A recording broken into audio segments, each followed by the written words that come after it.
And the This most is gonna be a depressing fun one so episode. far. The most depressing one. So we are recording, by the way. We just started now. So welcome to Yeah, that's fine. Hotspur Way, Season 1, Episode 8. And Ross, why is this the most depressing podcast? It's not a depressing podcast. It's just going to be the most depressing podcast. That's the difference. I've got a few bones to pick with you and anyone else on that front, but I think we'll get into that.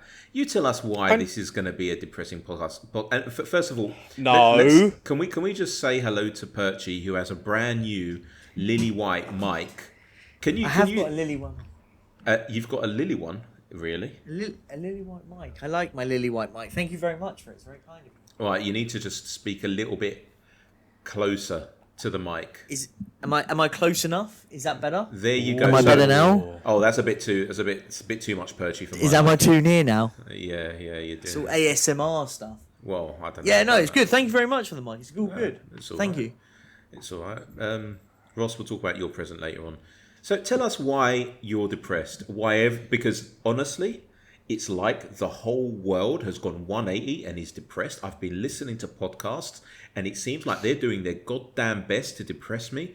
I'm not depressed. So I'll tell you later why I'm not, but you go ahead. You try and make me depressed as well.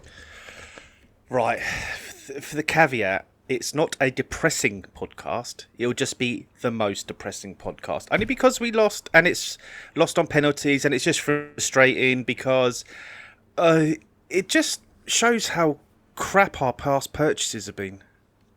When you look at poor old Lascelles got hooked at half time, and that shows everyone why. Forster didn't dive for any penalties, which I'm sure is in the keeper's domain. And if Højbjerg plays ever again for our team, I'll be unpleasantly surprised. But it's not a depressing podcast. I'm not depressed. I'm over it. But as I said, it's going to be the most depressing after the last couple of weeks. That's all. Perchy, Yep. Tell me. are you depressed, mate? Oh no, I'm not depressed. I'm furious Why? Why are you furious?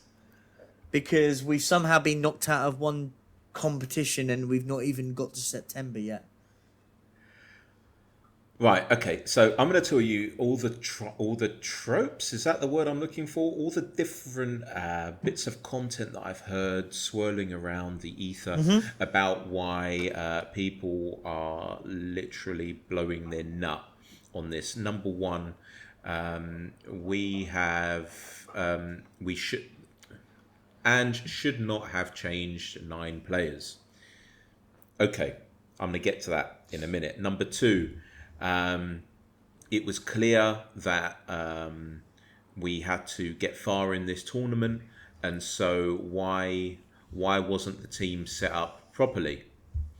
Number three, anyone want to give a third random bit of content that you've probably heard or read?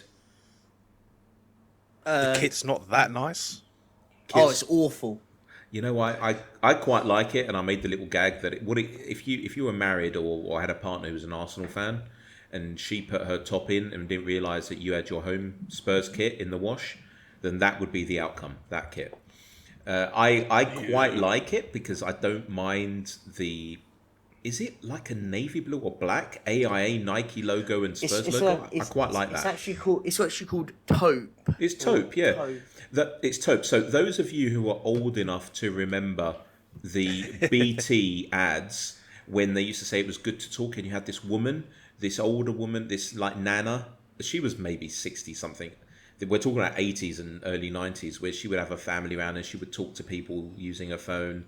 Do you remember that, Ross? Do you remember those ads with that woman? I just remember the Bob Hoskins one. Is it Bob Hoskins? Yeah, it's No. good to talk. Right, so she then would call up different people of her family and blah, blah, blah. And then her husband got her husband a Christmas present. And the first time in my life that I ever heard the word taupe or the colour taupe was when she said, yeah, it's nice that. He was trying to say, what colour is this?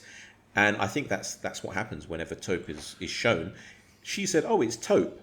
And I'll never forget that ad because, I had forgotten it for maybe 38 years until the word taupe was announced yesterday. But we've gone completely off topic. Do you remember? No, but it had more. Maureen Lipman was in it, curly hair, proper Yeah, her. old lady dude. It was her. Yes, It was her. Yeah. yes. And she was the yes. one who got her husband the taupe top, and he even said at the Yes. time, "What colour was that?" And this is one for the kids, right? Clearly, we've gone off topic. Can I tell you why I'm not frustrated? Go on. First of all, I'm going to ask a question. Do both of you and you listener, I'll say listener instead of listeners, but listener, do you believe, and you two, that Ange Postecoglou is an idiot? No. No. Do you believe that he's mildly an idiot? No. No. No. But Right. the Oh, team and there's no. selection, There should be. What? So, if we know that the guy isn't an idiot, why on earth did he pick that team? I'll give you two outcomes. I'll give you three possibilities. Number one, least likely, he was very confident that that team would get through. I give that a 10% chance. Number two, he didn't want to go through in this competition. You don't believe that? Really? No. No, Yeah. no, not one bit. Look up what he's done in his first season at most clubs he's been at, including Celtic. That's all you need to do. Having it. Well, and number three, it was a message to the board. I needed to make rotations, and just like Ross's washing machine right now. And what happened was I put out the best possible rotated team, and this is what I have to work with. How much of a percentage would you attribute to that? That's a very Jose Mourinho type thing, though, isn't it? Managers do it all the time, mate. I've done it in my life. Can I just say this?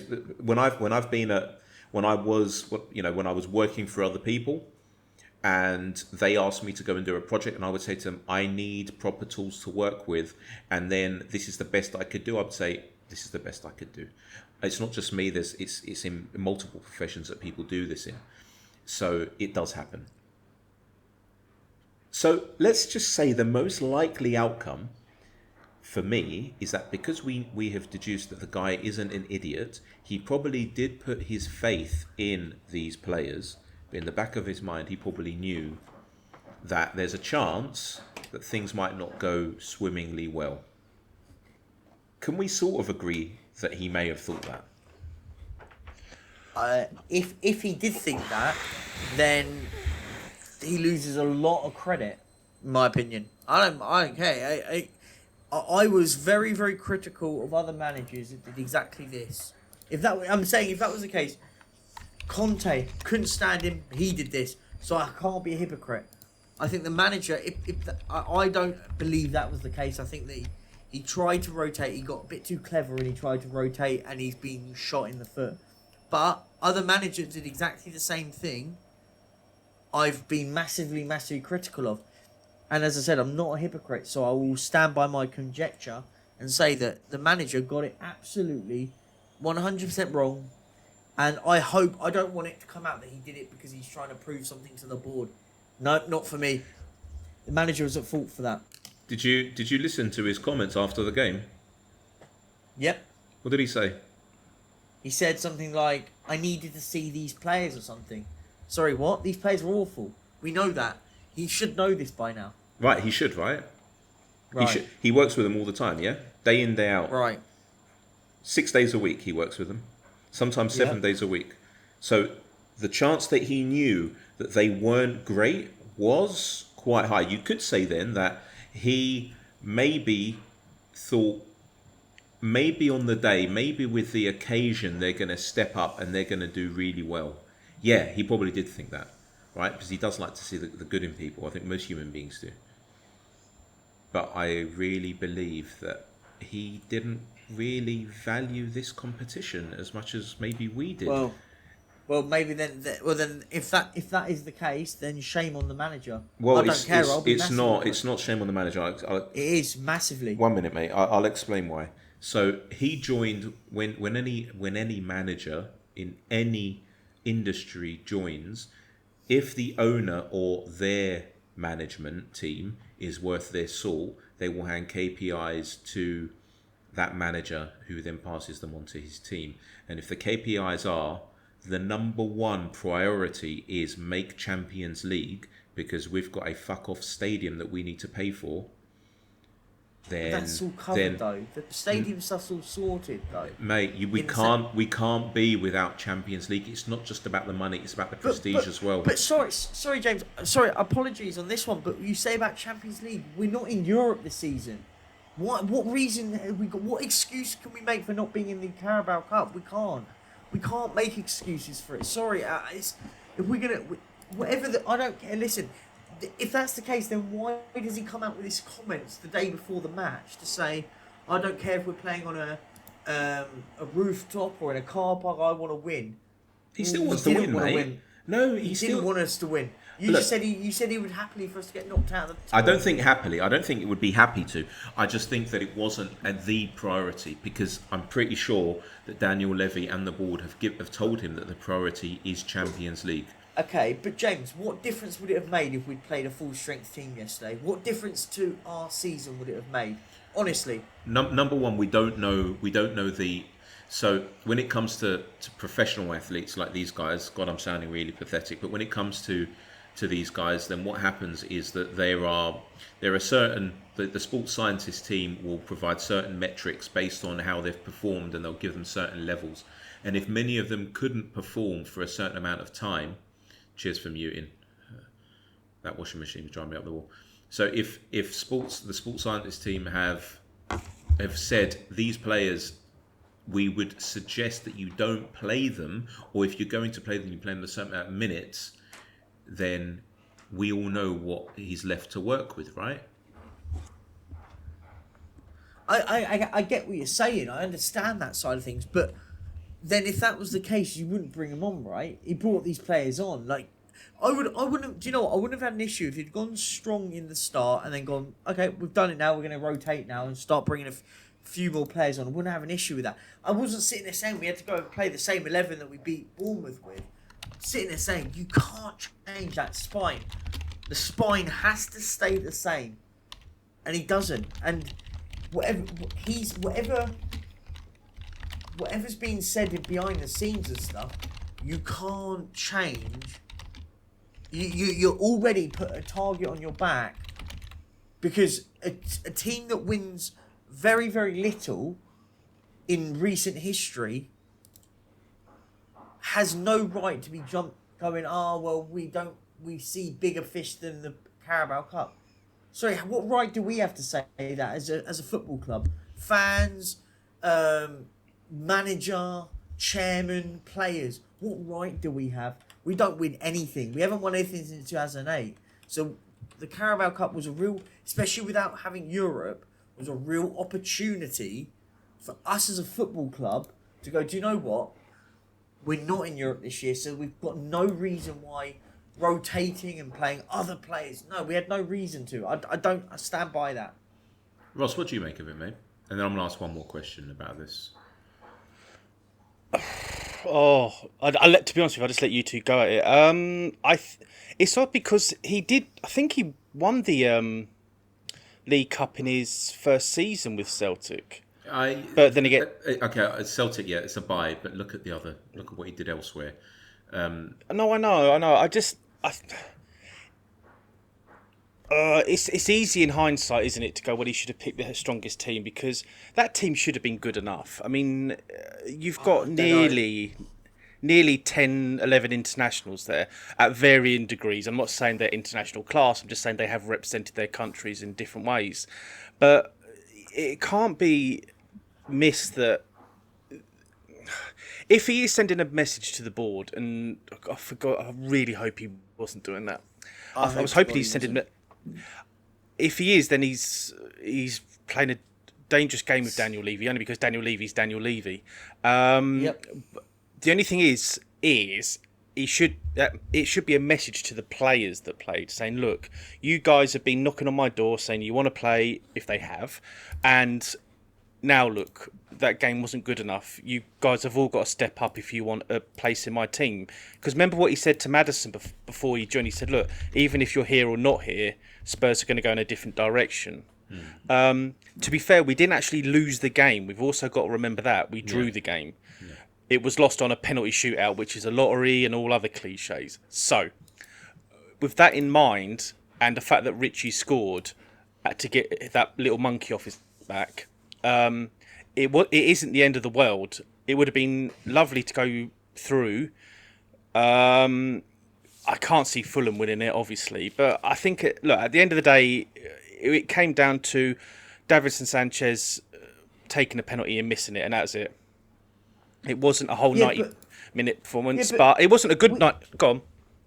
No, I was just going to say, when you say about, like, Richarlison scoring, I thought he was one of the worst players on the pitch yesterday. I thought he was awful. I know you say about Monkey scored. I expect a striker of any level scoring a goal from 4 yards out. Like, let's be honest, he should be scoring that, right? If he'd missed it, I'd been absolutely confused how he missed it. But when we talk about, like, Fulham aren't going to win it, blah, yeah, I don't expect Fulham to win it, but it's just... It's a real frustration. And when we say about, it was lost on Davinson Sanchez not taking a penalty, that worries me that no other player wanted to step up and take a penalty. That terrifies me. Look at the players that stepped up and took a penalty, and how many of those were the ones that got subbed on? Son took one, Maddison took one. I know, mate, but to be in the first team at a club like Spurs, a massive, fucking massive club, you don't just need application and talent. You need massive bollocks. I mean, that's what it takes to be a fantastic professional athlete. That you need those three things, and maybe a lot of them have application. Who are in this second string, they have application, they have some talent, but they just don't have that. And I'm hoping that Sarr develops it, because then he will be donned as the next Patrick Vieira. That thrust, that drive, that I don't fucking care who's in front of me. I'm gonna do this. I'm gonna go for that ball. I don't care who's, that kind of drive. And so I understand some of them not going for it. Do you know what I mean? It's like some of them thinking, "Oh God, I'm really getting slated on social media if I go and miss this penalty." So well done to Sanchez for even attempting it. Well done to the guy. He's got some. Yes, he's got some nuts on him, but. I mean, I don't blame Sanchez for the loss. I don't either. Why didn't Højbjerg take a penalty? If he's this wannabe leader. Why was Sanchez on the pitch? I mean, I don't blame Davinson Sanchez, by the way, because he was kept on the football pitch. Shouldn't have been on it. He had he had an awful game, and the penalty miss was compounded. And that's the thing. He should have been on the pitch, right? I said at half time I'd happily have made 4 wholesale changes at half time. I don't know if Sanchez had an awful game. He wasn't the best. Really? I don't know. One of the blocks that he put in was very good. I mean, it was. Yeah, he made one good block, but I expected a defender to block it. I mean, they were targeted on that right hand side. They basically went, "Do you know what? You've got the Chuckle brothers out on that right in Emerson Royale and Davinson Sanchez. Let's just target them the whole game. That the goal came from that side, right, when we conceded." And anything good from Fulham came down their left-hand side, attacking our right. That's the concern. So look, I'll read out a question which I think is interesting, and it's from Medieval Rack on Reddit.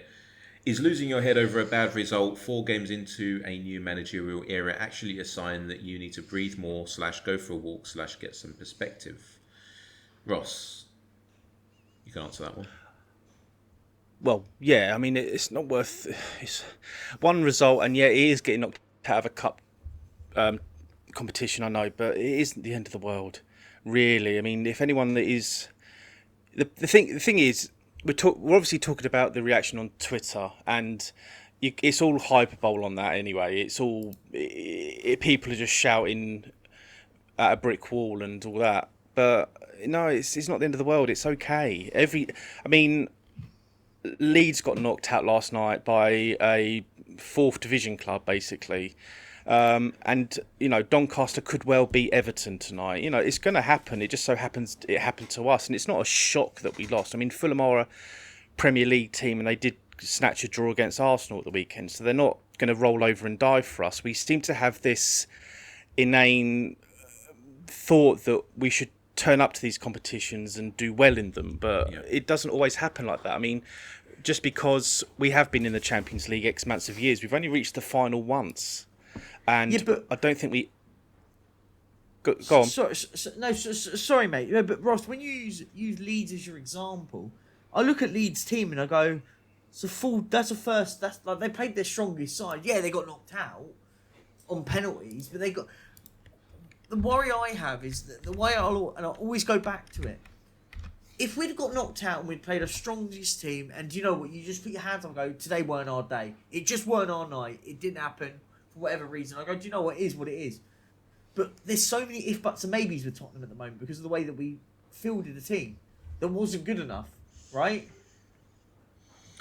Yeah, look, I mean, I think we'll end this here, but there's a few things I want to say. Number one, very few things in life are absolutes. So, for instance, earlier when I said there were 3 different things that could have been the reason for this loss, there's a very big chance that it's a mixture of all 3. It's not just one. It's not like, no, I'm sending a clear message, or I don't want to be involved in this competition, or I think these players are good enough. It could be a mixture of all 3.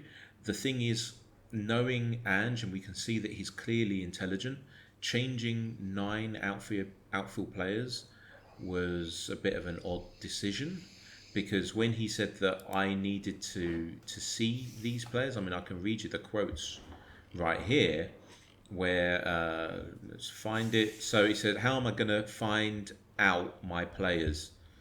We need to give the players the opportunity to contribute. And he said that to Charlie Eccleshare. And when he was quizzed about, well, what's it like in the changing room right now? And he said, well, the dressing room is disappointed, but they're resilient. We got to take these knocks, get up and go again on Saturday. And of course he's going to say that. And the thing is, I believe him, and I also think that a win at Burnley will do us all very good. It's the spoonful of sugar that we need, and we're out of this competition. And I think maybe I'll ask one more question. Have you not noticed, I would say for quite a few years in a row now, that no Tottenham team ever looks up to the first or second round, or the second round or third round of the Carabao Cup? I know we've not played in the second round for a long time, but am I the only one who thinks that we haven't? Not just this team, but a lot of them, they haven't really seemed like, yeah, we're up for it. Is it just me? No, I agree with what you say on it. I think the problem what we have, though, is we've got this air of arrogance at this football club, and it runs through everything that, we'll be fine, we're better than these, we're better than them. No. There's no level of, do you know what, let's just show it, right? We don't show it when we need it. We need to grind it. And this is why I thought, when Ange comes in, this is the manager for it. Listen, I still love the guy. I think he's a great manager for us. He's going to be. But I do worry. He's a marker on his record at the moment. And whether you like it or not, that is it, right? It is. But as I said, I think that we'll all bounce back and be happy again on Saturday. We are playing on Saturday, right? So we're going to talk about 3 o'clock kickoff, yeah. 3 o'clock. 3 o'clock's, yep. Right. The other thing is people just need to stop the Ange out stuff. I thought it was a joke at first. That's embarrassing. That's pathetic. Is it really going on? Yeah. And you're not. Wow. You know Twitter. What Twitter's wow. like. It's all Twitter's all about is his engagement, right? So you say the most outlandish thing and you get a reaction. That's what you do. Yeah. Well, anyone who tweets that can fuck off. Honestly, got no time for you. Absolutely no time. And what we need to do is now put this one to bed and move forward. But before we do that, let's head back to, where should we go? Let's go to Twitter. And Josh, THFC, Aussie_Spurs, says, what does success look like for Spurs this season? Clearly we're all starving for a trophy, and I'd love to win one. But would that be a realistic prospect considering the turnaround needed compared to last season? Keen to hear your thoughts. Perchy, over to you. So read it out again, that last bit. I missed the last bit. So what does success look like for us, basically? Well, right now, if we count as of being not what is success for us this season? Yeah. What would be a realistic? But what would be a realistic prospect considering the turnaround that's needed compared to last season? Get rid of at least eight of the terrible players out of the football club right now. I'll be honest, it sounds hyperbolic and stuff, but I mean it. I don't even care where we finish in the league this season. I've said it all along. I want us to get rid of a load of players. There is a lot of awful football players at this club. I want us to get to a season where we can start a season where we go, do you know what? This is a 25-man squad, and I trust every single one of them in this squad. I don't trust half of them. I did it on my stream earlier. I worked out that it was 8 players I'd keep at this club. 8. On a list? Yeah, go on. You got it. Vicario, Porro, Van der Ven, Romero, Udogie, Madison, Saar, Bissouma, Son. That was 9. It was 9 players I'd keep. Did you say 9. Kulusevski in that list? No, I don't think. I think if we got an offer for him tomorrow and it was a good amount of money, I'd sell. If I'm honest, I know we're not going to, but there's not many at the moment at this football club that I go, do you know what? I would be going heaven and earth to keep you at the football club. As I said, those 9 players. Son's on the brink. Son's captain now, so I'll give him the benefit of the Jews right now. But I'll be honest. I look at our football club and I just go, we need a massive shake-up. We're still there in that. I'm a bit at the moment. You're going to feel better, I promise. After I'll come over, tickle your tummy, kiss your cheeks. You'll feel right as rain. But I think that we all need to understand that even though I'm a big advocate for simulation theory, this, even though you could say that we live in a simulation, this isn't Football Manager. And any fans who realistically thought that in a world where there are only 2 leagues with any money, the Premier League and the Saudi Pro League, these are the super leagues right now. If anyone thought that we could get rid of the dead wood and you could say that there's 8 to 10 players in there, all in one go, and then replace them, you need you need to understand that's not possible, and it's going to take some time. Right? I agree with that. That's why I said that this is why you have to support the manager and go through it. But my point being is that's when I'll start. I just want to see a full reset of this football club. Like, I know we're starting it, and I like the players that we've signed at the moment. I do actually like the players that we've signed, but I agree. I do agree to a certain extent that we need to just start. But we need to start doing it now. Getting rid of. There's no real reason to keep them now. We're not in the Carabao Cup, so we might as well get rid of more now. Yeah, I mean it's a bit of a problem. If you don't mind, guys, I want to take a look at our squad. Is that all right? Go on. This will be good. Yeah, of course it is. Okay, so I have opened the website. No, I don't want to go to the shop. And what I want to do is I want to go to the teams, and I want to go to the men's team. Okay, so who do we have? They used to categorize this, which is weird. They used to categorize it between the positions. Now they don't. Now it's just with squad numbers. So the ones I'm going to read, it's actually quite funny. So I've got a big screen, right? And on this big screen, I can see 6 players in front of me, and only one of them should stay. I'll read you who they are: Hugo Lloris, Sergio Reguilon, Oliver Skipp, Pierre-Emile Højbjerg, Davinson Sanchez, Heung-min Son.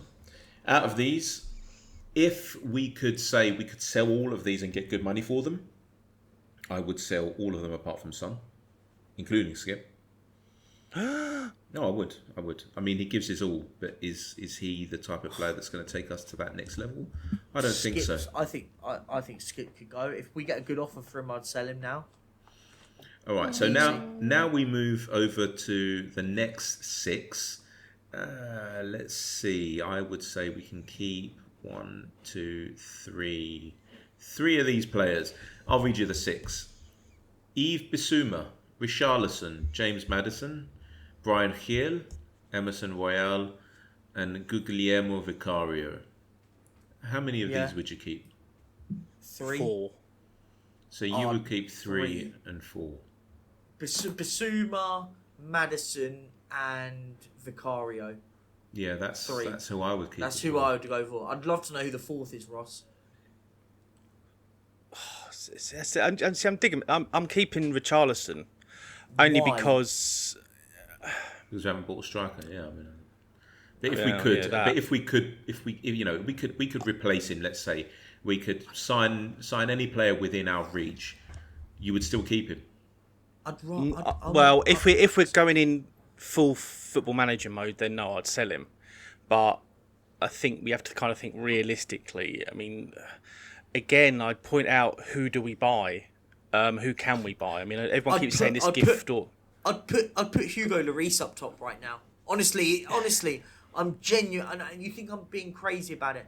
I can't see what Richarlison does. I'd love somebody to sit down and tell me what he does in this team. I mean, I can't see. He had some of the worst pass accuracy yesterday that I've ever seen. I think he made 3 complete passes or something stupid.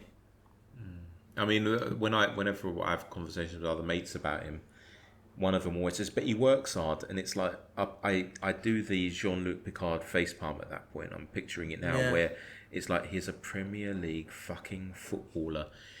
The first mandate is to work hard. That's how he became a professional footballer, because he worked hard. He worked harder than most others, you know. Because once you've got that work ethic, then they can work on other things. Unlike Ndombele, I don't know how he got through, but. You know, so don't. I hate when people say he works hard. You just did. Yeah. Do you like they started there? Here we go. If we signed a player from Blackburn Rovers, and his name was Richard Arlison, and he played up top. No, I know you laugh. I know. Sorry, it's just the name you used. If you signed Richard Arlison, who played for Blackburn Rovers last season, and we had him at the club, and he did what Richarlison's doing. You wouldn't want him at the team. It's only because he's Brazilian. Well, I need to ask a question there to qualify this. Richard Arlison, would he have the tattoo of Richarlison and Neymar and who else was it? Would he have that on his back? No, he'd have Jimmy Greaves, Harry Kane, and Lineker. No, he'd have himself. That's it. Yeah, because Richarlison's got himself on it. Yeah, Shearer and himself. Rooney. So let's move on. The next 6. I'm saying that I would keep 2.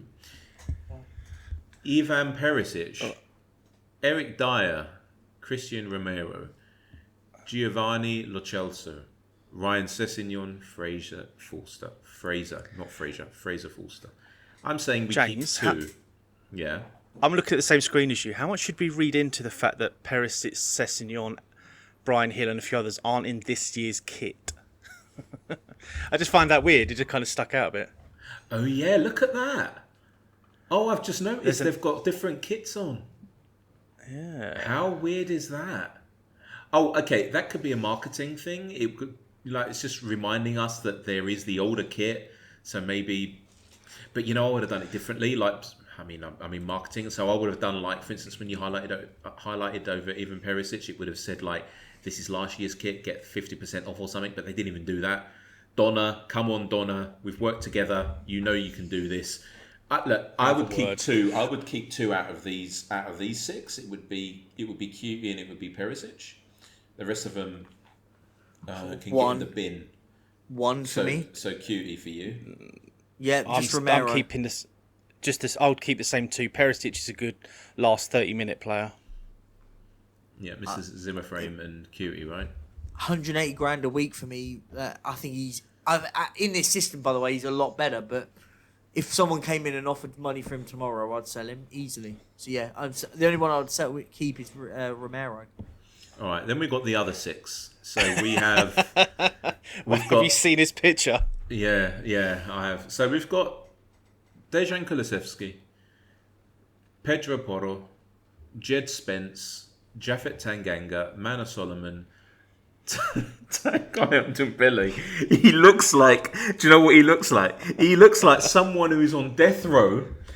He looks like he's had his last meal as well. I mean, look at the size of him. And he looks like he does not want to be there. That picture of him is hilarious. That's great. So out of this lot, I would keep 1, 2 again. I am keeping 3. Wait, read him out again. Sorry. Kulusevski, Porro, Spence, Tanganga, Solomon, Dombele.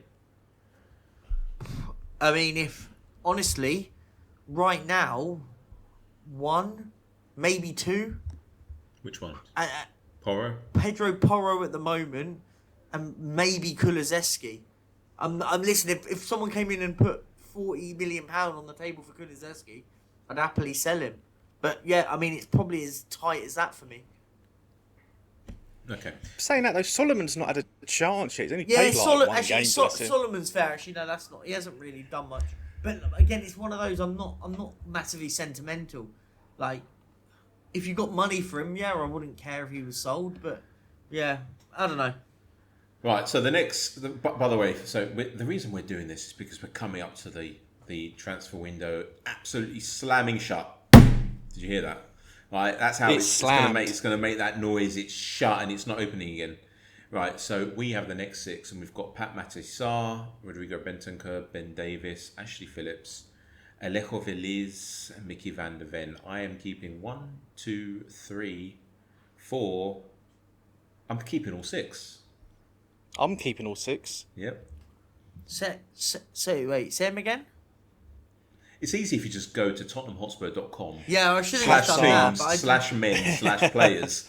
I mean, I should have just done that. Right, you have got computer. You're not talking on your Casio calculator to us, right? I mean, no, it's right, not. Yeah, there you go. Computer. So, no. So yeah, just go to tottenhamhotspur.com /team/men/players. And if you're listening to this and you're sad and doing it from work, then you can do the same thing. So we're on the line where Pat Maté-Sarr, Rodrigo Bentancur, and Ben Davies are. And then underneath them, we've got Ashley Phillips, Alejo Veliz, and Mickey van der Ven. The reason I'm keeping all 6 is because I haven't seen Ashley Phillips and Alejo Veliz play. I think Ben Davies is very good to have in the squad. I wouldn't sell him. And obviously, we've got Sarr, Bentancur, and you're so fine. You know, and you're not going to get rid of them. What do we think of Bentancur's beard? That's awful. So, I mean, I live in, sometimes throughout the year, I live in Lebanon. And there is a place called Dahir, which is basically it's the stronghold of where the Shia Muslim live. And none of them have a beard like his. I knew you were going to think like that's where I was going with it. The way that I can liken his beard is someone, if he had a cap, he could be from Afghanistan. But yeah, he needs to trim it or shave it. And there's nothing wrong if you're from Afghanistan, by the way, listening to this. I didn't mean that. I didn't mean any slight on that. But he doesn't look Uruguayan anymore. I don't know what Uruguayan actually looks like, but you know what I mean. He doesn't. He looks like he's from the GCC or from an Arabic-speaking country now. Or he spent a whole 5 years on an island with a volleyball called Wilson. I forgot what he called it then. Wilson. Thank you. Wilson. Yeah. Are you with us? Has your calculator shown you the? I have. So out of these 6, out of these 6, you probably sell who? Ben Davies. Keep 5 of them, I'd say. Okay, well, Davies can go. That's been a good. That's the first time we've actually got more than 4 or 3, I think. Then we come down to, we've got Destiny Udogie, Brandon Austin, Alfie Whiteman, and Harvey White. That is our squad. Out of these, I would look. Brandon Austin and Alfie Whiteman, for me, they're interchangeable, so I'd get rid of one. I'll keep Brandon Austin, I'll keep Destiny Udogie, and Harvey White I've not really seen enough of, to be fair. So it's like a poor man's James Ward-Prowse, I think. That's because he looks like him. Are you sure? What? Well, I've heard from Windy that he's very good at set pieces and all this. And he's a nice, tidy passer. So that's all I've heard of him. I'd only keep Doji. Right, so what we've seen from here is that 70% of the players, we as non-professional football men would get rid of. I'm pretty sure that people at the club would probably get rid of not 70, but probably 40% of them. I'm guessing. This ain't going to happen this window. The problem is, and it's a big problem, I wanted to talk about it over the last few podcasts, and we've sort of got to wrap up soon, by the way, so I've got to get going, is that I don't understand how our club can't seem to do two things at the same time, because all I keep hearing is we have to sell before we can bring in. Why can't we sell and bring in? Honestly, I don't understand. Now, I do get it, that when it comes to selling players, unless the Saudi Pro League is coming in for them, we have created a mid-90s or late 80s, early 90s condition called Serie A Evitus. And that was where all the players were in Serie A in Italy. And no one other than teams in that division could buy even mediocre players at the time. The really shitty ones were coming over to the Premier League, and we're talking about really, really bad ones.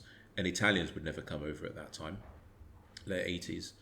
The first one who did come over was Ruud Gullit, the big name. You could say that Jurgen Klinsmann came over as well, but he was from Monaco, so it didn't really count. We have this problem in the Premier League where we can't shift players. No matter what we do, for love nor money. Seriously, we can't shift players. And it's not just the clubs who don't want to lower their value. And I'll be honest with you. I've got a portfolio. I'm just giving this example. I've got a portfolio of houses. Okay. And I just want to trim them because I can't be bothered having them. There's too many for tax reasons or whatever. And five of the houses are worth $1 million each, right? So they're in North London. They're in nice areas. And they're $1 million each. And someone comes along and he says, listen, I'll give you 200 grand for one. Fuck off. Absolutely not. Yeah, but you're not going to sell it then. I'll keep it. Right? You can say until the lease is over in 99 years. The problem here, though, with footballers is they know that if they try to go to a different league or to a team that's lower down, number one, are they going to be offered the same money? Probably not. Because believe it or not, Tottenham actually they pay wages which are on par with the top 6 teams now. Not like the top 1 or 2. I'm not including Arsenal in that list. But they pay all right salaries. Hence why Dyer isn't going anywhere. Right? And so we've got this problem. We can't ship them. We can't get rid of these players. Because unless Saudi comes in and they say, Eric Dyer, how much are you on? 90k a week. Right, 90, we'll give you 150. Right, I'll go. And then Tottenham, well, we want 25 million or 40 million. And Saudi say, okay, we'll give you 30 or 25. Yeah, they'll sell him. That hasn't happened. Saudi Arabia doesn't seem to be interested in Tottenham Hotspur. Well, we've got no links, have we? I mean, it's funny that Nunes from Wolves went and they didn't go after Gamires from Newcastle. How did Chelsea manage to get rid of, was it 3 or 4 players to Saudi Arabia? Yeah, because both clubs have got Saudi Arabian links and we don't. Liverpool. I mean, Henderson only went because of the Gerrard link. It's not just that. If you look at who some of the largest shareholders in Fenway Sports Group are, you'll find that it's a certain hedge fund that has strong links with Saudi Arabia. So you're right, we don't have these links, and so we can't seem to ship these players. Perchy, you've been quiet with your new microphone. You've been quiet for a while, so yeah, I'm just listening. I'm sure you are, mate. You've got headphones in. I mean, it'd be weird if you weren't. But yeah, I know. I'm just listening away. I was just for me at the moment, it's just we've got to get rid of some of these players. They've got to go. I know it's hard, but we have to. Eric Dyer. I mean, Harry Kane will be the best wingman ever if he gets him to Bayern Munich. What a wingman! Can I ask a question? Was Eric Dyer in the squad yesterday? Nope. No. That means he's been bombed out then by Ange. He's completely been bombed. Lloris is on his way as well, isn't he? He's going to have his contract ripped up, isn't he? That's what it'll agreed.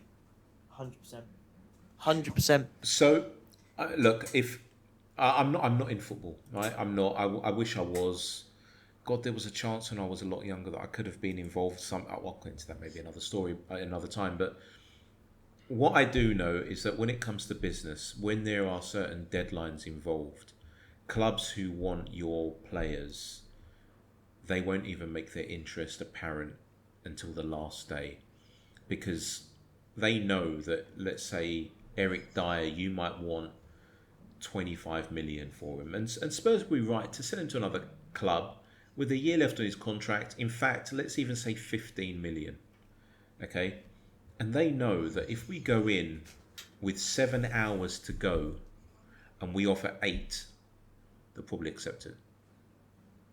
And there are many clubs who are doing this. Now, I'm hoping that this happens and we can at least ship out 3 or 4. Because it's not just about the money, by the way. It's the fact that there are too many people in the squad, and this causes an issue. Like Ndombele, his contract does need to be ripped up. I know it's going to cost a hell of a lot of money, but they can come to some sort of solution, right? We don't want him knocking around. When does his contract end? 2025. It was a 6-year contract. It was the worst contract ever. Yeah, it was. At the time, guys, look, it was the last big pre-COVID contract in football history. Imagine that. You know, Tottenham are a team of firsts. There you go. But it's a problem. And to rip up his contract with 2 years left on it, he's earning reported 200k a week, isn't he? You know, you could say we'll pay you up front for a year. You know, we'll pay you up front for a year, and off you go. And if he accepts it, he might say, why? Why should I? What, so I can go to another team, and I'd rather be comfortable like this for 2 years. The guy clearly doesn't seem to want to play football. Right? He seems to be happy the way he is. I think we've done that bit to death. Let's quickly move on, because this was supposed to be a 45-minute podcast, and we're at 47 minutes. So, Burnley. Who wants to talk about Burnley? Yeah, can do. Quickly. Go on then. Listen, we have to bounce back, right? There's no excuses. Got to win now. Must win game. I'm saying it early. Must win. Got to bounce back. We're going to win. We're going to win 2-0. All right, so you've put down your prediction. That's what you're saying. Down, yeah, 2-0. Right. Boom, done. 1 minute. So let's write this out. So the prediction league, which only seems to be 4 of us participating, no one seems to be interested, which I find really weird. So Perchy says Burnley 0 to Tottenham Hotspur. Okay. And who's the scorers? Madison and Son.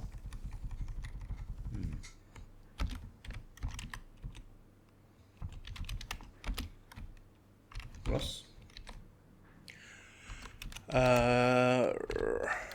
I'm going to go... Oh, I'll go 3-2 to Spurs. Wow. Okay. And I think Richarlison will get 2, Son with 1. Okay. And I'm going to be a bit conservative here. What should I go with?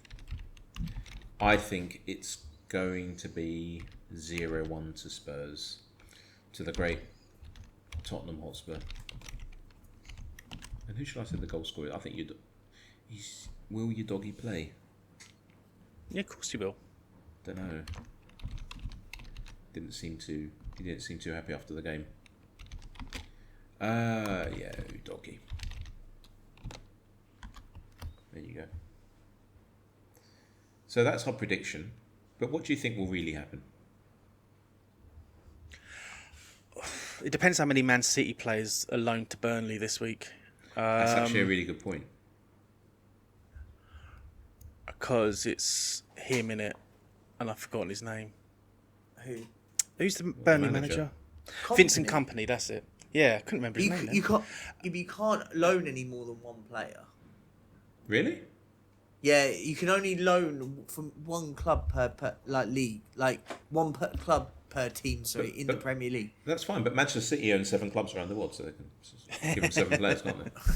Yeah, that's true. Yeah, so Have you seen them play, mate? Has anyone seen? So I haven't really. They what? So I was in the greatest restaurant in Beirut a few weeks ago called Al Jawad. Again, it's in Shia Muslim heartland. I love it there because they serve the best shisha ever, apart from Cyprus. The shishas in Limassol are great if you're into shisha. And if you are and you're in Cyprus, I'll just look. DM me and Jaymes COYS Twitter, and shisha's on me. But yeah, and the game was on against City, and I took a few glances. I couldn't be bothered. I was listening to a podcast, probably Spooky's podcast. So I haven't really seen him play. I haven't seen him play. Have any of you? No, I saw that they lost to Villa at the weekend, and that because obviously the Burnley fans took it out on the Villa coach. They've only scored one Coaches goal. in a vehicle or a human being? We spoke about this. It happened in Ashton, I recall. Yeah. But apart from that, I haven't. I can't. Oh, they lost to Man City on. Oh, yeah, I did watch that one. So they lost to Man City on. They could have played. They could have played Luton, but that was postponed. Yeah, they've only played two because they were meant to play Luton, and it got postponed because their stadium's not fully built. You were about to say they got cancelled. All of a cancelled. sudden it is. You were about to say they got cancelled. That was so fun. Imagine Burnley Football Club gets cancelled. No one's interested in Burnley Football Club. But yeah, it's I don't really know what to say. I mean, we're just a bunch of guys talking about Spurs, and I don't really know much about other teams unless I hate to say it, but unless one of the big teams when I sort of watch it. But I don't know what to make about Burnley. Other than I did watch them twice last year, if I recall, and they played really good football. This year, they seem to have come a bit unstuck. Maybe they're still a bit in awe, or the pace of the Premier League and the way it is has shocked some of their players. It also seems that Company's not going to back down on his principles, whatever they are, and so he's just going to keep going, playing this attacking brand of football or whatever they're playing. So that could fall into our hands and we absolutely annihilate them. Okay, so the reason why I said 1-0 was because of that. I've got a feeling that for this game, he will change his principles, and we will see a bit of a lower block. Because if we play to our strengths, and he decides to play this open, expansive football, then it won't be 1-0. I mean, it might. I don't think. I mean, Perchy, you said 2-0 to us. Roshi said 3-2 to us. I think it could be a much higher scoring game. We have to wait and see. Maybe if Richarlison's not starting. Is that a bit of a dig? He scored our last goal. He did. He did. Yeah, I mean, yeah. Let's not. It's not something to rave about, is it? At the moment. So it's the only thing we got. I'm just saying. D. Calancy from Reddit, or on Reddit, says the entire starting 11 is out to kill you, but you can pick 2 players to defend you. Who are you picking for your best chance of survival? First of all, Ross, go ahead. So, the entire starting 11 is out to kill you. 2 of those players will back you up and fight the other 9. Who are they? Vicario. Right. See, the obvious one would be Romero, but I'm going to go Decky because he seems like he's got a decent frame on him. He's a bit lumbus or not clumbersome, but he's a big lad. He's got the right name for it, Decky. Decky, yeah. So I'm going the keeper and Decky. Perchy? Oh, I don't know. So what we're saying, who's... So the starting 11 are hunting Perchy down. They're after his white mic. They've heard these things about this white microphone. They're going for it, and they're gonna kill anyone who tries to stop him getting this white microphone.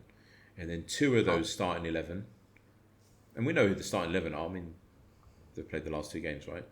Are gonna defend you, the white mic's honour. Who are these 2? Romero and Van der Ven. Van der Ven you give it to run away because he'll protect it because he's so quick, and Romero will somehow just do something mental. Interesting.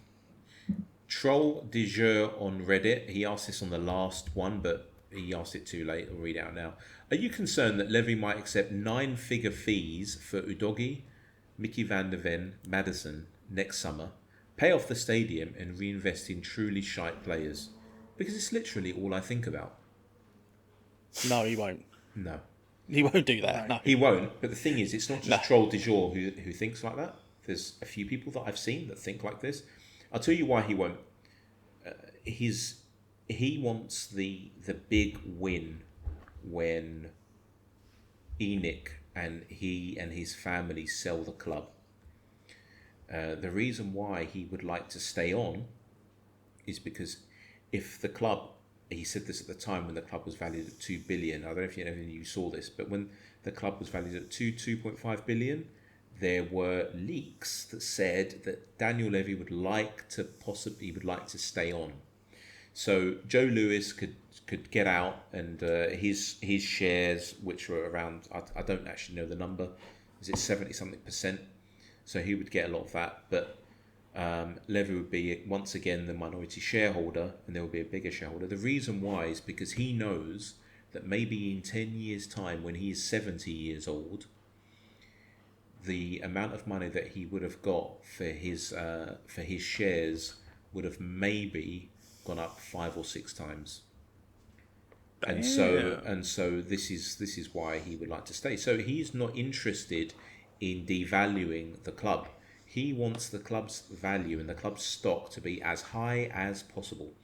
All investors and shareholders, that is their main aim. Okay, that's what they do. That's all they're interested in. So guys, do you want to say something, mate? Someone want to say something? I heard someone whispering. Good. No. So I think that's it. We've nearly done an hour. It's not the end of the world. That's what I'm going to leave you with. We have a game coming up this weekend. Once again, in the UK, it's not televised. It is in Cyprus, so that's great. We're all going to forget about this. What? Hopefully. Yeah, we are. We're going to forget about it, and we're going to see that we have a team that we do adore, like we did 24 hours ago. 24 hours ago, it was Tuesday at 2 p.m., 2:04 p.m. UK time, and we adored Spurs still. Try and do a system restart and go back to that point, and you'll feel a lot better. Try and miss out the Fulham result, and I promise you that when we beat Burnley, you are going to feel a lot better, and we could go top of the league again, right? Possibly, Results of go course. our way, yeah. So that's it, really. It's not the end of the world. It really isn't. I think that should be the title of the show. All right, good. So we're going to see you. We're going to see you again, probably because Perchy's flying back on Tuesday. I think let's do a Monday one. Okay. If you're all right with that. Okay. And I Sounds think good to me. we'll have a guest on as well this time, which will be nice. Cool. I know. Interesting. We'll see which one it is. Maybe it'll be a Awesome. surprise. All right, guys. Love you loads. And remember, not the end of the world. COYS. COYS.